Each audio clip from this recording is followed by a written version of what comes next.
Om Swastiastu, perkenalkan nama saya Kadar Remaja dengan NIM 2309511012 dari kelas B. Pada kesempatan kali ini saya akan menjelaskan beberapa hasil praktikum yang telah dilakukan pada mata kuliah bakteriologi dan juga mikrobiologi. Praktikum yang pertama yaitu isolasi bakteri. Adapun latar belakang dari praktikum ini yaitu pada satu peternakan unggas dilaporkan bahwa terdapat beberapa ayam yang sakit hingga mengalami kematian. Pertumbuhan ayam lambat, cenderung diam dan tidak aktif, dan gejala lain yang muncul adalah mentet yang berwarna putih. Kecurigaan muncul bahwa anak ayam tersebut menderita kolibakilosis. Peternakan membawa feses tersebut ke laboratorium untuk diperiksa. Dalam proses pemeriksaan yang berhubungan dengan bakteri, maka perlu diketahui lebih dulu untuk mengenai persiapan, alat, dan juga bahan, hingga tata cara pembuatan dari media yang digunakan dalam membiakan bakteri.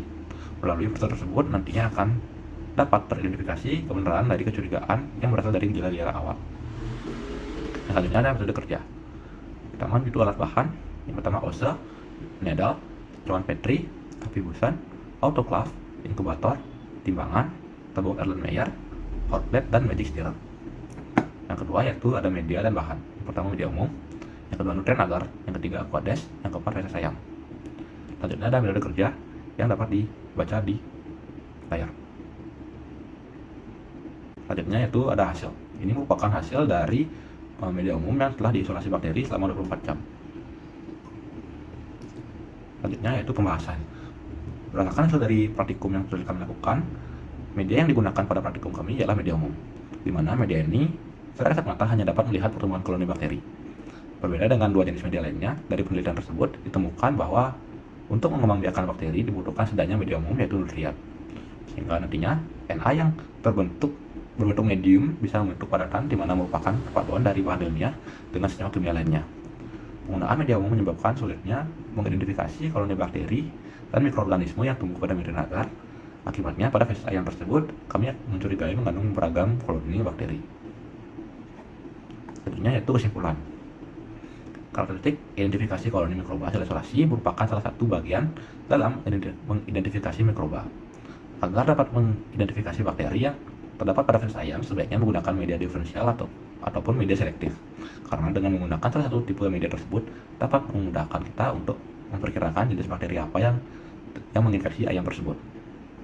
Yang selanjutnya yaitu praktikum pewarnaan menggram dan uji katalase. Adapun latar belakang dari praktikum ini yaitu mengidentifikasi bakteri yang hidup atau mati yang telah diwarnai merupakan langkah awal yang sangat penting dalam mempelajari morfologi sel. Melihat dan mengamati bakteri sangat sulit dilakukan karena ukurannya sangat kecil, serta sifatnya yang tidak berwarna dan transparan.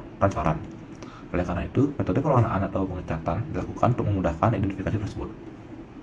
Dalam bidang mikrobiologi, pewarnaan memiliki peran penting. Pewarnaan digunakan untuk mempermudah pengamatan bakteri menggunakan mikroskop, memperjelas ukuran dan bentuk bakteri, melihat struktur luar dan dalam bakteri seperti dinding sel, vakuola, dan juga vakuola, menghasilkan sifat dan kimia khas dari bakteri dengan menggunakan zat warna, serta meningkatkan kontras mikroorganisme dengan sekitarnya. Uji katalase dilakukan untuk membedakan antara bakteri katalase negatif dan bakteri katalase positif, di mana bakteri katalase positif akan menghasilkan gelembung gas oksigen. Selanjutnya yaitu alat bahan dan metode kerja. Keadaan bahan dapat dilihat di layar. Selanjutnya yaitu metode kerja.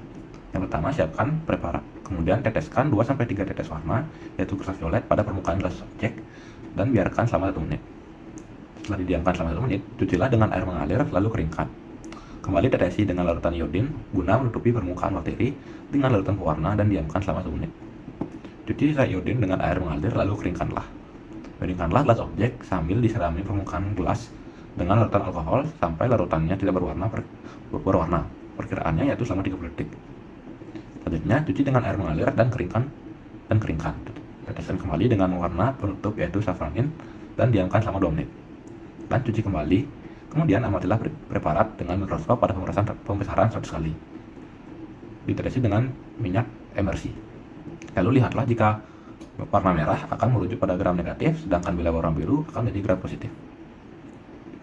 Selanjutnya yaitu merupakan hasil dari pembuatan preparat yang telah kami lakukan.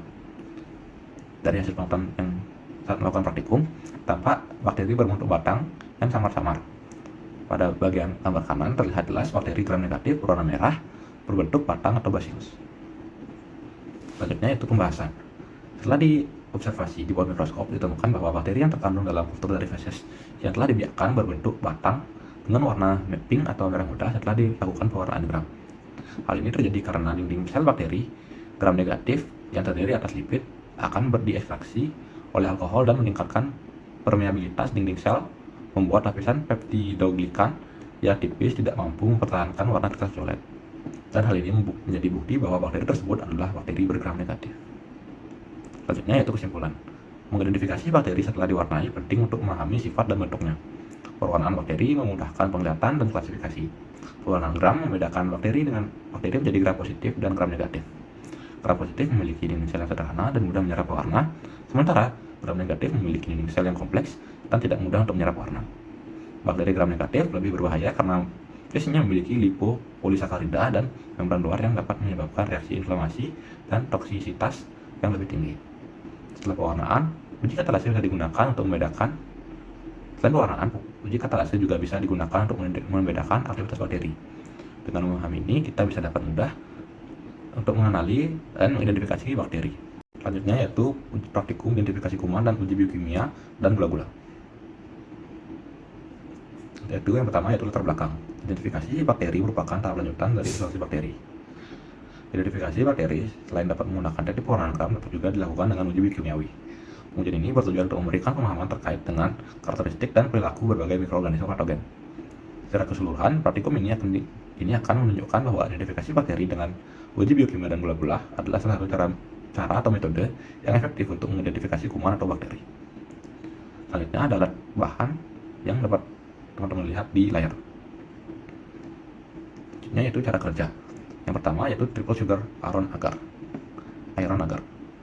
Panaskan ose jarum atau needle terlebih dahulu dan tunggu sampai dingin.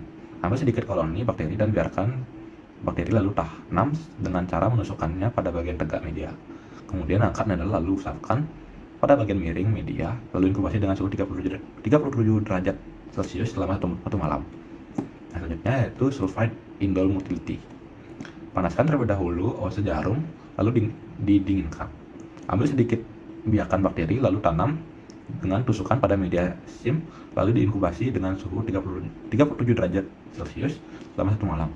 Setelah itu tambahkan reagen Erling atau Kovac. Yang selanjutnya yaitu MRVP. Panaskan ose lalu didinginkan. Ambil sedikit biakan bakteri lalu tanam dengan mencelupkan ose ke dalam medium dan diinkubasi dengan suhu 37 derajat Celcius selama satu malam. Yang selanjutnya itu simon citrat. Panaskan ose lalu didinginkan. Ambil sedikit biakan bakteri lalu tanam dengan cara mengusapkan ose mulai dari bagian miring pada pangkal atau dalam medium, kemudian usapkan pada permukaan miring media lalu diinkubasi dengan suhu 37 derajat Celcius selama satu malam. Yang terakhir yaitu uji gula-gula. Panaskan ose dan tunggu hingga dingin. Ambil biakan bakteri lalu tanam dengan mencelupkan ose ke dalam media glukosa dan lakukan cara yang sama pada media laktosa lalu inkubasi dengan suhu 37 derajat Celcius selama satu malam. Selanjutnya ada hasil yang dapat teman-teman lihat di layar. Selanjutnya ada pembahasan. Yang pertama, triple sugar iron agar. Pada percobaan yang telah dilakukan, terdapat perubahan warna menjadi warna kuning yang menandakan indikator pH asam, dan bakteri yang diidentifikasikan dapat memfermentasikan 3 gula serta mengandung sumber belerang yang digunakan bakteri untuk menghasilkan H2S. Selanjutnya, sulfide indole motility atau SIM. Pada percobaan yang telah dilakukan, dapat diamati bahwa pada media tidak mengalami perubahan warna menjadi hitam, sehingga dapat dikatakan bahwa bakteri tidak menghasilkan H2S. Tidak terdapat motility atau negatif motility pada percobaan ini, serta tidak terdapat indol positif ataupun indol negatif yang ditandai dengan tidak adanya cincin merah pada permukaan media setelah diteteskan reagen Kovac. Yang selanjutnya yaitu simon citrat agar. Pada percobaan yang telah dilakukan, terlihat perubahan warna yang dari hijau menjadi biru. Hal ini menandakan bahwa bakteri dapat diidentifikasikan bisa memanfaatkan citrat sebagai sumber karbonnya. Oleh karena itu, pertumbuhan bakteri ini dapat diidentifikasikan ke dalam bakteri Comeho heterotroph. Yang selanjutnya yaitu MRVP. Pada percobaan yang telah dilakukan, telah terlihat perubahan warna menjadi merah keruh setelah dimasukkan methyl red pada media yang menandai bahwa bakteri ini memiliki sifat positif memproduksi asam atau pH rendah. Dan selanjutnya yang terakhir yaitu uji glukosa. Pada percobaan yang telah dilakukan, dapat diamati bahwa tidak terdapat perubahan warna yang menandakan bahwa bakteri tersebut tidak dapat memfermentasikan glukosa, serta dapat diamati juga bahwa pada media tidak terdapatnya gas pada media. Dan selanjutnya yaitu kesimpulan. Dari media pembahasan di atas dapat disimpulkan bahwa identifikasi bakteri merupakan tahap lanjutan dari isolasi bakteri. Secara keseluruhan, praktikum ini menunjukkan bahwa identifikasi bakteri dengan uji biokimia dan gula-gula adalah salah satu metode yang efektif untuk mengidentifikasi kuman atau bakteri.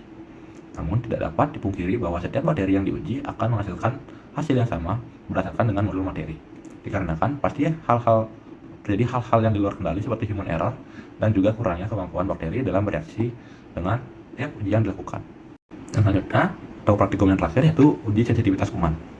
Adapun latar belakang dari praktikum ini yaitu tahap terakhir dalam kasus ini ialah itu mengetahui antibiotika yang paling tepat digunakan dalam kasus mencret putih pada ayam tersebut. Uji sensitivitas antibiotik merupakan tes yang digunakan untuk menguji kepekaan suatu bakteri terhadap suatu antibiotik. Uji sensitivitas bertujuan untuk mengetahui efektivitas suatu antibiotik dalam upaya mengatasi kasus penyakit pada unggas yang menderita mencret putih. Sangat penting untuk mengetahui atau menentukan jenis antibiotik yang tepat digunakan untuk mengobati unggas tersebut dan mencegah terulangnya kasus serupa. Untuk mengatasi penyakit tersebut, langkah yang penting harus diambil yaitu mengidentifikasi jenis antibiotik yang efektif dalam mengobati infeksi tersebut. Dengan menentukan antibiotik yang tepat, dapat memberikan pengobatan yang juga efektif. Adapun yang selanjutnya yaitu alat dan bahan yang dapat teman-teman lihat dalam layar. Yang selanjutnya yaitu metode kerja. Pertama, sterilkan tangan terlebih dahulu dengan alkohol 70%. Yang kedua, nyalakan api busen dan dilakukan sterilisasi pada pinggiran cawan Petri dengan dipanaskan pada api busen. Yang ketiga, sterilkan cotton bud dengan dipanaskan di api busen. Yang keempat, celupkan cotton bud yang telah disterilkan pada larutan isolasi bakteri E. coli. Yang kelima, usapkan ke seluruh permukaan media NA secara merata lalu diamkan selama 15 menit. Yang keenam, ambil paper dish yang telah diuji menggunakan pinset lalu tempelkan pada permukaan media dengan jarak lebih dari 2 cm dari tepi plate maupun dari paper dish yang lain. Lalu inkubasi selama pada suhu 37 derajat Celcius selama 18-24 jam.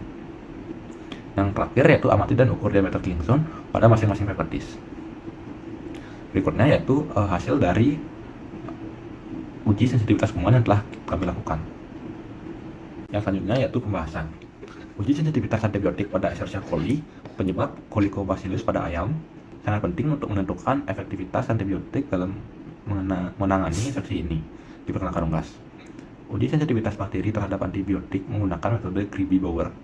Metode ini merupakan pengukuran darah zona bening yang terbentuk di sekitar kertas cakram yang digunakan untuk mengetahui aktivitas antimikroba.